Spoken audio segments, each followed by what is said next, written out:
What if the global economy is not drifting into crisis, but marching predictably toward it, following a 7-stage pattern that has toppled every major financial system of the past 500 years? Look around. Inflation that refuses to fall, debt levels that defy mathematics, interest rates rising faster than entire nations can react. These are not random events or isolated problems. They are markers of a deeper sequence, a hidden structure that every collapsing empire, currency, and economic order has followed before reaching the breaking point. And right now, the world economy is firmly anchored in stage 4, the point where warning signs stop being subtle and start becoming unavoidable. You can feel it beneath the surface. Governments promising stability while quietly losing control. Central banks insisting inflation is temporary while printing more money to cover structural deficits. Households drowning in higher borrowing costs. Corporations rolling over debt at interest rates they never prepared for. It is the moment when the public begins noticing that something fundamental has shifted, but still believes the system will somehow correct itself. Yet history shows that once an economy hits stage 4, momentum begins driving events faster than leaders can reverse them. The pattern tightens, pressure builds, and each attempt to fix the crisis only reveals how deeply the faults have already spread. Think about how many times we have seen this movie. A dominant economic power grows complacent, floods its system with easy money, accumulates unsustainable debt, raises rates to contain inflation, and then discovers that the real damage was already done long before anyone sounded the alarm. What you are seeing now echoes the same trajectory that Spain, Britain, the Soviet sphere, and dozens of modern economies followed before their structures buckled under their own weight. Stage 4 is not dramatic on the surface. It is quiet, slow, subtle, the calm before the spiral accelerates. And as you listen to this breakdown, ask yourself if these signs feel distant or uncomfortably familiar. If something in your own life, your own country, or your own financial reality reflects this shift. Because understanding this pattern is not about predicting doom, but about recognizing how predictable crises become when the foundations begin to crack. Have you ever felt the moment when everything seems stable, but something tells you the structure underneath is already weakening? That is stage 4, and once you see it, you cannot unsee it. Before we move deeper, tell me in the comments what part of this pattern you recognize in your own reality, and make sure to like this video and confirm you're subscribed, so you do not miss the next parts of this sequence, because what comes after this stage may surprise you as we continue. As the pattern unfolds beyond its initial shock, the historical context becomes impossible to ignore. Every major economic system that slid into collapse didn't do so because of a single event, but because of an accumulated sequence of pressures that had been building long before the public noticed. Inflation, rising debt, structural deficits, currency dilution, these elements always start as technical issues debated by economists, but over time they evolve into structural fractures that reshape entire civilizations. What we are witnessing today mirrors the same dynamics that unfolded during the decline of past global economic powers, each convinced that their sophisticated institutions and modern tools made them immune to the consequences that crushed those before them. Across centuries, the decline of dominant economies has always begun with subtle imbalances. A small rise in prices that policymakers call temporary, a minor increase in borrowing justified as stimulus, a shift in interest rates that seems manageable, but those imbalances accumulate. They create distortions that compound and feed into each other until the system reaches a point where correction becomes painful. Historical cycles show that once inflation becomes persistent, governments rarely regain control without triggering deeper economic damage. The same pattern emerges every time growth becomes dependent on debt rather than productivity. Debt is quiet at first, almost invisible, but as it expands, it reshapes the economy from the inside, redirecting wealth from productive sectors towards servicing obligations that should never have existed in the first place. This is where the pattern deepens. The more governments attempt to stabilize the system, the more they reinforce the underlying fragilities. Interest rate adjustments aimed at cooling inflation end up destabilizing credit markets. Currency interventions designed to strengthen national value weaken external confidence. Fiscal expansions meant to stimulate growth often accelerate the debt spiral. These are not policy failures. They are symptoms of an economic structure entering the mid-stages of a collapse cycle, where every solution carries its own unintended consequences. Historical archives are filled with nations that believed they could manage their way out of structural decay, only to discover that the very tools they used to maintain stability pushed them further along the pattern. And when you view the modern global economy through this lens, the similarities become undeniable. Nations across continents are repeating the same decisions that defined earlier. Collapse cycles, expanding debt to hide declining productivity, manipulating currency to offset structural weaknesses, raising rates to contain inflation that should never have existed in the first place. These are not isolated trends. They form a synchronized global trajectory, marking the midpoint of a cycle that has already advanced too far to reverse without significant repercussions. And as this pattern continues to strengthen, the world edges toward the next phase, where the economic pressures begin to reveal consequences far more disruptive than those seen on the surface. As the cycle tightens further, the illusion of stability begins to fracture. What once looked like isolated economic pressures starts moving in unison, forming a synchronized global pattern that mirrors the mid-phase of every major collapse documented in economic history. Inflation, which authorities initially framed as temporary, becomes embedded in daily life. Debt, once seen as a tool for growth, turns into a structural weight that governments can no longer lift. And interest rates, raised as a defensive measure, begin revealing weaknesses that had been silently spreading through the system for years. This is the moment when the gap between surface narratives and underlying reality grows so wide that even ordinary citizens can feel the tension. What makes this phase particularly dangerous is the way financial mechanisms begin to interfere with each other. When inflation persists, central banks attempt to slow economic activity through rate hikes, but those same rate hikes amplify the cost of servicing existing debt.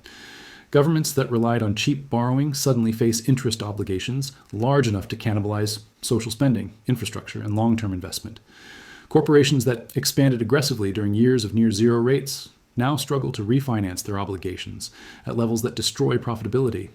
Households that stretched themselves thin to afford homes, cars, or education suddenly find their budgets overwhelmed by rising monthly payments. These pressures combine into a silent contraction, not triggered by a single shock, but by the natural progression of the cycle itself. And as rates rise, another shift emerges. Confidence begins to erode, not all at once and not with dramatic announcements, but gradually. Investors start questioning whether governments can sustain their fiscal promises. Foreign buyers begin reducing exposure to vulnerable currencies. Domestic institutions diversify into safer assets. Each small decision accelerates the underlying momentum of the cycle, reinforcing the pattern that has already been set in motion. This is why stage 4 in a collapse pattern is so deceptive. On the surface, institutions still function, markets still trade, and governments still speak confidently. But beneath that appearance lies a structural weakening that becomes harder to reverse with each passing month. This phase has appeared in every major economic unraveling. The late Spanish Empire facing falling silver yields, the British pound losing competitiveness in the early 20th century, the Soviet system collapsing under the weight of inefficiency and military overspending. In each case, the tipping point was not a dramatic crisis, but the slow erosion of economic flexibility. Today, the modern global economy is experiencing the same progression. Nations across continents are running fiscal models that only work under low-rate environments, yet those environments no longer exist. Households and businesses are adapting to financial conditions designed for a world that has already disappeared. And as this mismatch grows, the pressure moves toward a breaking point that becomes increasingly visible, even if few are willing to acknowledge how far along the cycle truly is. As the global system settles deeper into stage 4, something subtle but critical begins to unfold. The recognition that the pressures shaping the economy are no longer temporary reactions, but structural realities. This is the phase where institutions quietly acknowledge that the tools they relied on for decades no longer produce the expected outcomes. Inflation seems resistant to rate adjustments. Debt continues expanding even during periods of fiscal restraint. Interest rates stabilize at levels that strain households, governments, and corporations simultaneously. The economic landscape starts to resemble a machine running on mismatched parts, each component creating friction for the next. And the more authorities insist that the situation is under control, the more evident the underlying vulnerabilities become. One of the most telling signs of this stage is the growing misalignment between economic narratives and lived experience. Policymakers emphasize resilience, pointing to strong job markets or temporary dips in inflation, while families face rising costs in every category that matters: food, housing, energy, transportation. Governments celebrate nominal growth, yet productivity stagnates and real wages lag behind the cost of living. Corporations report gains fueled not by expansion, but by price adjustments meant to offset shrinking margins. These contradictions accumulate until the public begins questioning the credibility of the system itself. This erosion of trust is not loud at first, but once activated, it becomes nearly impossible to reverse. Meanwhile, the debt structure transforms from a background concern into a mounting force shaping global strategy. Nations dependent on borrowing face volatile refinancing cycles. Developing economies struggle to service obligations tied to rising global rates. Even large economies, once considered insulated, quietly redirect resources to cover interest payments larger than entire government programs. Markets respond with uncertainty. shifting capital towards safer assets, creating liquidity gaps in regions already under stress. This dynamic reinforces the historical pattern. When the cost of money rises, the fragilities built during easy money eras begin to surface, revealing how deeply the system relied on conditions that no longer exist. And with each passing quarter, the cracks expand. Capital flows grow more cautious. Governments extend short-term measures that buy time but solve nothing. Institutions maintain appearances, but internally they prepare for prolonged instability. This is the pulse of Stage 4, a global economy that still functions, but no longer with confidence, coherence, or balance. It is the moment when history signals that the transition into deeper stages of the collapse pattern is already in motion, even if most of the world has not yet realized how far the sequence has progressed.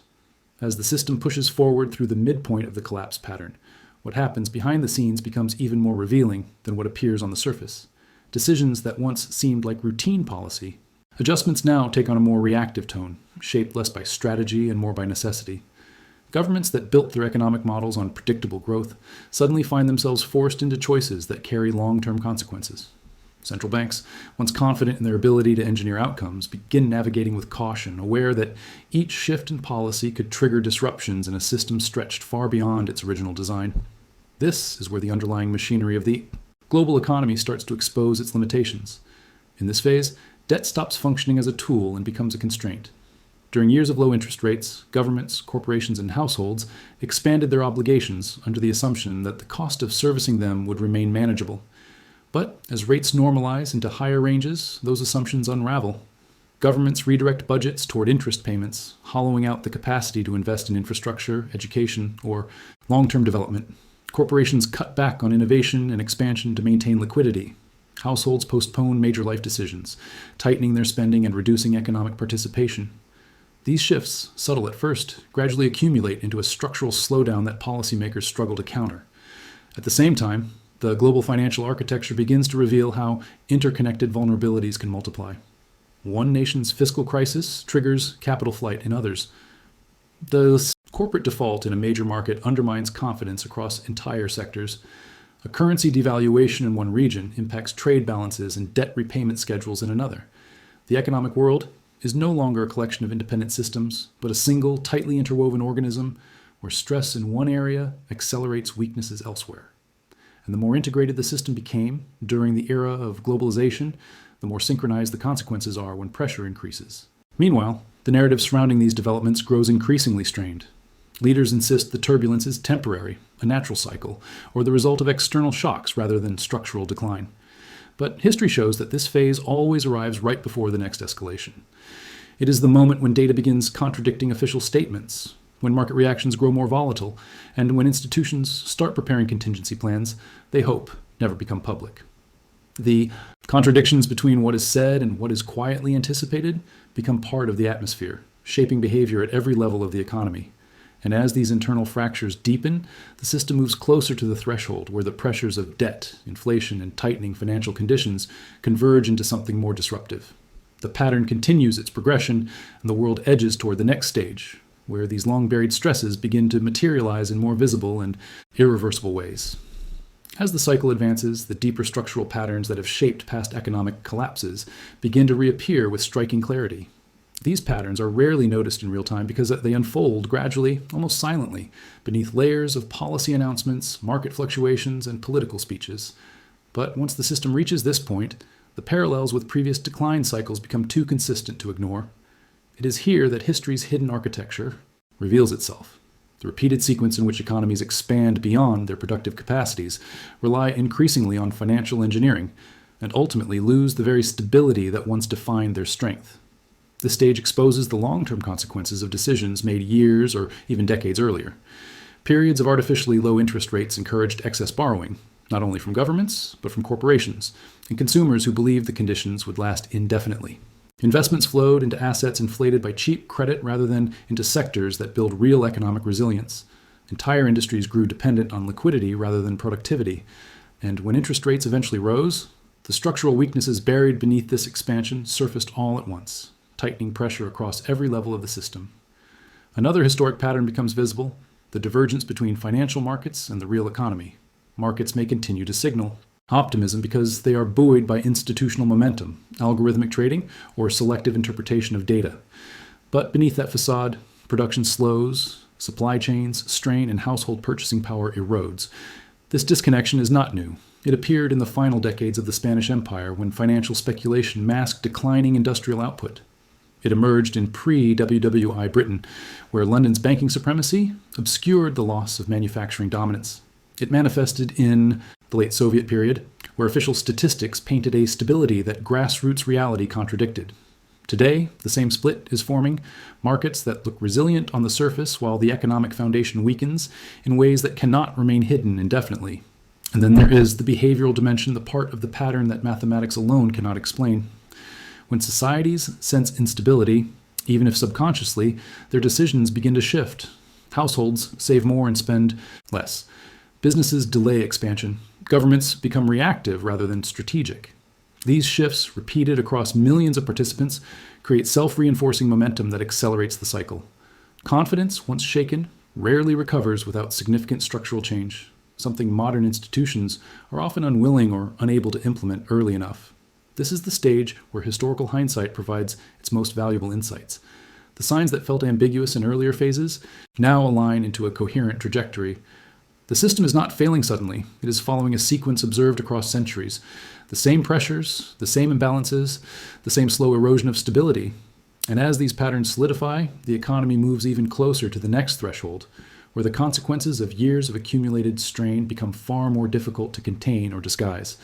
As the system moves deeper into the later stages of the collapse pattern, the social and structural consequences begin to emerge with greater force. Economic cycles are often described in terms of markets, debt levels, and monetary policy, but the true pressure points always surface within society long before institutions publicly acknowledge the severity of the situation. This is the moment when economic strain transforms into social fragmentation, when the mathematical realities of inflation, tightening credit, and declining confidence begin to shape the behavior of entire populations. And in every historical example, this shift marks the transition into the stages where instability becomes more visible and significantly harder to reverse. Households start feeling the weight of decisions made far above their control. Savings lose value faster than they can be rebuilt. Borrowing becomes prohibitively expensive. Essential goods consume a higher proportion of income. People begin cutting back, not just on discretionary spending, but on necessities, reshaping local economies in the process. Small businesses, already pressured by rising costs and diminishing demand, struggle to survive. Layoffs ripple through job markets that once appeared stable. These micro-level disruptions accumulate until they become macro-level realities that policymakers can no longer minimize or reinterpret as temporary fluctuations. Meanwhile, social cohesion weakens as economic pressure intensifies. Groups that previously tolerated differences begin to fracture under competing narratives about who is responsible for the decline. Distrust grows not only between political factions, but between citizens and institutions. When people feel the system no longer serves them, resentment becomes a powerful and destabilizing force. This erosion of trust mirrors the late stages of previous collapse cycles, when the gap between official messaging and lived experience grows so wide that it becomes unsustainable. And once that gap opens, even well-intentioned policy attempts often fail to restore the confidence needed to stabilize the system. Another sign of this stage is the emergence of early systemic failures that were predictable long before they appeared. Infrastructure begins to deteriorate faster than governments can repair it. Public services weaken under fiscal strain. Safety nets designed for rare crises become overwhelmed by chronic demand. The cracks that once required close attention to notice now expand into structural fractures visible to anyone paying attention. These are not sudden developments. They are the natural result of long-term imbalances reaching a point where they can no longer be concealed by temporary fixes or optimistic projections. All of this reinforces the historical pattern. Once a society enters this phase, the pressures extend beyond economics and begin influencing identity, stability, and governance itself. The stage is set for the next progression of the cycle, where these tensions evolve into even more transformative consequences, reshaping the system in ways that become irreversible. If you're seeing these shifts where you live, share your perspective in the comments so we can map how these pressures are appearing across different realities. As the pressures embedded within Stage 4 intensify, the reactions of major global powers reveal another layer of the unfolding pattern. Nations with deep financial infrastructures attempt to shield themselves through aggressive monetary interventions, fiscal injections, and public reassurances. But the system has already shifted into a phase where short-term measures no longer produce long-term stability. What emerges instead is a patchwork of temporary fixes that inadvertently accelerate the very vulnerabilities they were meant to contain. The world begins to resemble a network of interconnected systems, responding independently, yet suffering collectively from the same structural fatigue. For large economies, the default strategy is to preserve the appearance of control. Some expand their balance sheets to absorb mounting debt. Others raise interest rates to restore credibility, even though these increases strain both domestic borrowers and global markets tethered to their currencies. Governments deploy rescue packages to stabilize key industries, but each intervention nudges inflation higher or increases long-term liabilities. These choices are not mistakes. They are predictable responses within a system that no longer offers clean solutions. And because these nations hold disproportionate influence over global trade and financial flows, their actions echo across continents, affecting countries that had no role in shaping the crisis, yet suffer its consequences. Meanwhile, emerging economies face a different reality. Higher global interest rates force them into defensive positions, often pushing them to redirect public spending toward debt service rather than development.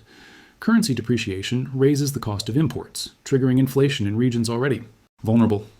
Foreign investment becomes cautious, withdrawing liquidity from sectors that rely on international capital. These dynamics replicate the historical transitions seen during the decline of past economic orders. Stronger nations enforce the rules, weaker nations absorb the impact, and the global imbalance grows until it threatens the entire system. The divergence in national strategies creates a distorted landscape. Some governments cling to austerity measures, hoping discipline will restore stability. Others rely on expansionary policies, betting that growth can outrun structural weakness. But both paths feed into the same outcome: a world economy stretched between competing priorities, each pulling against the other, weakening the cohesion necessary for coordinated recovery. This dissonance mirrors the final years of previous global realignments, when dominant powers struggled to maintain leadership while emerging forces adapted to new realities.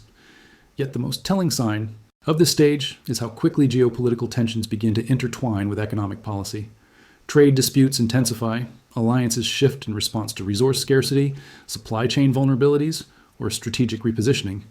Nations use economic leverage as a geopolitical tool, weaponizing access to markets, technology, and energy. These moves are often framed as national defense, but historically they signal a system drifting toward fragmentation. When countries begin prioritizing survival over cooperation, the collapse dynamic accelerates, pushing the global economy toward a point where existing structures can no longer support the pressures placed upon them. As the sequence advances toward its final stages, a less visible but equally potent force begins to shape the outcome: the psychological transformation of the collective. Markets and institutions are built on perception as much as on policy, and when confidence starts to erode, even the strongest systems become fragile. This is the phase where behavioral economics becomes more predictive than traditional models. It's no longer about the numbers on spreadsheets. It's about how societies react when those numbers stop aligning with their expectations, and when fear replaces trust as the primary driver of decisions. This behavioral pivot is not sudden. It begins with subtle shifts. Investors reallocate not just based on returns, but on risk aversion. Households begin to question the durability of their assets. Business leaders reduce exposure, not because they have failed, but because they sense the environment no longer rewards boldness. These changes spread through sentiment, not logic. And once a critical mass begins acting defensively, the system enters a self-reinforcing spiral where caution breeds contraction, and contraction validates the initial caution. In past collapses, this moment was always underestimated. In late imperial Spain, merchants stopped accepting devalued silver long before the crown, admitted the currency was broken. In Britain, during the interwar years, capital quietly flowed to the US, even as London maintained the facade of financial dominance. In the Soviet Union, citizens began bartering in dollars while official ruble values remained artificially fixed. The system didn't collapse because of a single event. It collapsed because the people inside it stopped believing in its rules. The same process is now quietly taking shape in modern global markets. You can see it in the way institutions hedge their own policies, raising rates but injecting liquidity, projecting stability while preparing emergency backstops. You can hear it in the language of corporate reports, where phrases like market volatility, macro uncertainty, and structural headwinds signal that executives are managing not just profit but perception. And you can feel it in the behavior of ordinary people, who once moved through the economy with confidence but now proceed with hesitation, prioritizing safety over opportunity and survival over ambition. This psychological transformation accelerates the collapse sequence because once belief in the system wanes, every structural weakness is amplified. The debt burden feels heavier. The inflationary pressure feels more threatening. The interest rate becomes a symbol of strain, not a lever of policy. And at this point, the system is no longer operating on economics alone. It's running on trust, or the lack of it. And once trust is gone, what comes next is no longer gradual. The final stages don't creep. They arrive fast, sharp, and without warning, completing the pattern that history has etched over and over into the story of collapsing systems. As the cycle approaches its final stages, the consequences of accumulated pressures become impossible to ignore. The combination of persistent inflation, rising interest rates, and overwhelming debt begins to reshape the global economic landscape in ways that were predictable but often dismissed until now. Institutions that once seemed stable reveal cracks. Markets that appeared resilient start to wobble. Governments that projected control confront the stark reality that each solution to the current pressures only exposes deeper vulnerabilities. This is the stage where history's lessons become unavoidable. The structural weaknesses laid bare in Stage 4, intensified by human behavior, policy responses, and market dynamics, converge to create the conditions for profound systemic change. At this point, the sequence of collapse accelerates. Debt obligations that once felt manageable become crushing as rates rise and currencies fluctuate. Inflation undermines purchasing power, while social, political, and corporate decisions amplify uncertainty. Nations no longer operate in isolation. What begins as a domestic problem rapidly becomes an international ripple as capital flows, trade dependencies, and financial networks transmit pressure across borders.